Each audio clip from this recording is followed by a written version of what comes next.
No sabemos hasta cuándo la oposición colombiana creerá que el cuento de Venezuela, Chávez, Maduro y Putin se lo seguirán creyendo los colombianos. Luego caímos en cuenta que la manipulación parece venir del mismo lugar de siempre, de los medios de comunicación, que no se cansan de repetir y repetir y repetir el mismo discurso de siempre, creando poco a poco en el imaginario de los colombianos que Chávez y Petro son lo mismo. Pero ¿para qué serviría que repitieran y repitieran que Petro y Chávez se parecen? La respuesta es bastante sencilla, es para que así se repita la ya famosa frase "seremos como Venezuela". ¿Y qué se consigue con que se inserte esta frase en los colombianos? La respuesta sigue siendo bastante obvia: ganar las elecciones. ¿Y cómo? Pues por medio de la campaña del miedo, el miedo de no ser como Venezuela por culpa de Petro el comunista, que es igualito a Chávez. Lo peor es que ese cuento ya no les funciona, pues van más de 2 años y no hay absoluta cercanía con el vecino país. Entonces, ¿qué le toca hacer a la oposición que ya se quedó sin ideas? Pues muy fácil, tienen que actualizar la frase. Ya no se dice que con Petro seremos como Venezuela, sino que en 2026 esta vez sí seremos como Venezuela. Pues debe ser muy triste haberle metido tanta plata y tiempo a una estrategia para que terminara siendo mentira. Por eso lo mejor es extenderla hasta 2026. Y es que miren con lo que salió otra vez Semana y Vargas Lleras. Si esta gente sigue en el poder en 2026, seremos como Venezuela. Mire usted, acabaron con la infraestructura, la vivienda, el petróleo, el gas, la energía.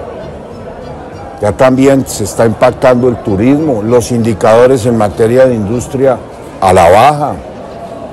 No, una pesadilla. Afortunadamente, nos queda 1 año y medio de soportarla, pero tenemos que organizarnos. Todos aquellos que pensamos que vamos por mal camino y que hay que recuperar la conducción del Estado, tenemos que hacer un esfuerzo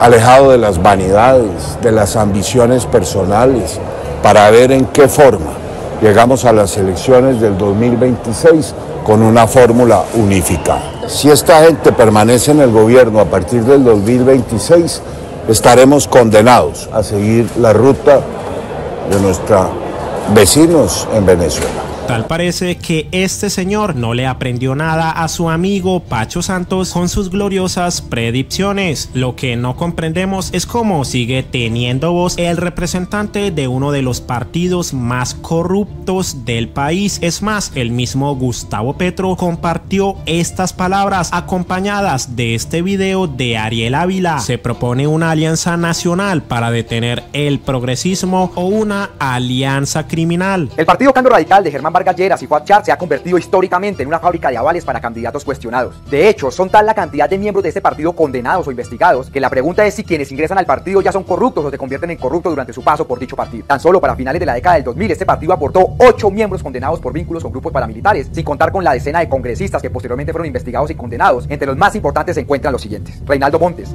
senador condenado en 2008 por firmar el pacto de Realito; Oscar Wilche, representante a la Cámara del Casanare, condenado por sus nexos con el paramilitar Martín Llanos; Carely Lara, líder política del Magdalena, condenada por los vínculos con Jorge 40. Rubén Darío Quintero fue el primer congresista de Antioquia vinculado al escándalo de la parapolítica. Fue condenado por sus vínculos con Freddy Rendón Herrera, alias el Alemán. Era una de las figuras políticas más importantes de Cambio Radical en su departamento y el país. También está Alonso de Jesús Ramírez, reemplazó en la curula a Carely Lara, condenada por parapolítica. Posteriormente, Ramírez también resultó condenado por los mismos hechos relacionados con Lara en el Magdalena por sus vínculos con Jorge 40. El famoso patrón Miguel Pinedo Vidal, uno de los ex senadores más importantes de Cambio Radical, fue capturado en 2008 y posteriormente condenado por la Corte Suprema de Justicia a 9 años por parapolítica. Humberto Bulnes Correa, ex senador, que llegó al Congreso como reemplazo de Reinaldo Montes y fue condenado por los mismos hechos de Montes por vínculos con alias el Alemán. Y cómo olvidar a Javier Cáceres Leal, ex senador condenado por los vínculos con el jefe paramilitar Juancho Dique. Luego del escándalo de la parapolítica, la Universidad de la Corrupción de Cambio Radical le dio al país 10 gobernadores avalados o coavalados que resultaron condenados por corrupción desde 2003 hasta 2019, entre los cuales se encuentran como casos representativos los siguientes: Facundo Castillo, gobernador de Arauca, elegido en 2019 con el coaval de Cambio Radical, fue capturado en octubre octubre pasado por vínculos con el ELN e irregularidades en la contratación pública. Castillo ya había ocupado el cargo de gobernador durante el periodo 2012 a 2015. Manuel Antonio Carevila, exgobernador de Amazonas por Cambio Radical, condenado a 14 años de prisión por corrupción en contratación estatal. También está la famosa Oneida Pinto, exgobernadora de La Guajira, avalada por Cambio Radical, procesada por corrupción en contratación estatal y además tiene vínculos directos con el exgobernador criminal Kiko Gómez. Luego del proceso en su contra, estuvo prófuga de la justicia la señora Oneida Pinto y en 2021 salió libre por vencimiento de términos, a pesar de estar investigada por irregularidades en más de 5.000 millones en contratos. También está Juan Francisco Gómez Cerchar, o Kiko Gómez, elegido con el aval de Cambio Radical en 2011. Fue condenado a 55 años, así como por nexos con organizaciones criminales, como con el narcotraficante Marquitos Figueroa. También fue destituido por la Procuraduría en abril de 2014 por irregularidades en contratación. En Cundinamarca, Álvaro Cruz, elegido gobernador de Cundinamarca entre 2011 y 2016. En 2016 fue condenado a 6 años de cárcel por intereses indebidos en celebración de contratos y cohecho. Por último, Julio Acosta, elegido gobernador de Arauca en 2003 y destituido en 2009 por la Procuraduría y condenado en 2013 por la Corte Suprema de Justicia por homicidio y vínculos con grupos. Ante las palabras de Vargas Lleras, así le respondió Alejo Toro. Asombra ver cómo la clase política tradicional de Colombia, a pesar de haber pasado por las universidades más prestigiosas del mundo, no posee argumentos distintos a mitos basados en miedos que ya han sido desbaratados por la propia realidad. Qué falta de imaginación, qué falta de respeto consigo mismos, pues quedan como bobos al creer bobos a los demás, al martillar una fantasía que no existe más que en sus cortas inteligencias. Con el sirirí de vamos a hacer como Venezuela llevan por lo menos una década y no ha ocurrido ni ocurrirá, porque la realidad no da para eso. Es ilógico, es contraevidente, es falso, insulta a la más básica inteligencia. Lo que sí vemos es cómo la economía nacional repunta y se posiciona como una de las más bollantes a nivel regional. La moneda nuestra es de las que más se valoriza a nivel mundial. El turismo crece, el dólar se mantiene estable e incluso a la baja. Los más ricos de Colombia hoy son más ricos que en gobiernos anteriores, como lo dijo Forbes. Qué castrochavismo tan raro, ¿no?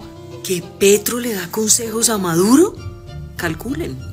Por algo decían que Petro era el maestro y Chávez el alumno. A Gustavo Petro constantemente lo están comparando con Hugo Chávez.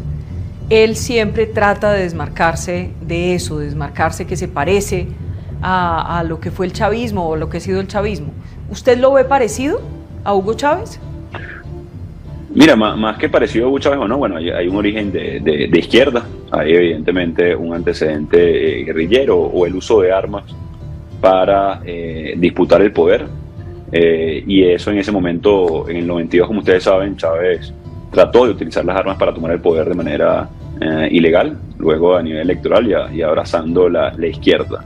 Pero más allá de similitudes, digamos, históricas o algún otro elemento, el llamado de nuevo a la sociedad colombiana, a ver los rasgos claramente de cómo en Venezuela, y hablo del caso de Venezuela, teníamos una democracia, instituciones, y las tentaciones populistas nos trajeron esta deriva totalitaria.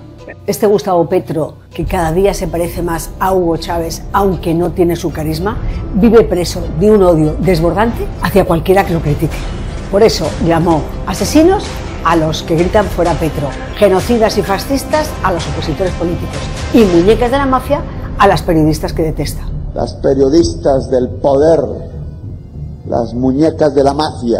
Aunque en el caso de las colegas, luego se retractó y dijo que no dijo lo que dijo, porque como todo machista, es cobarde.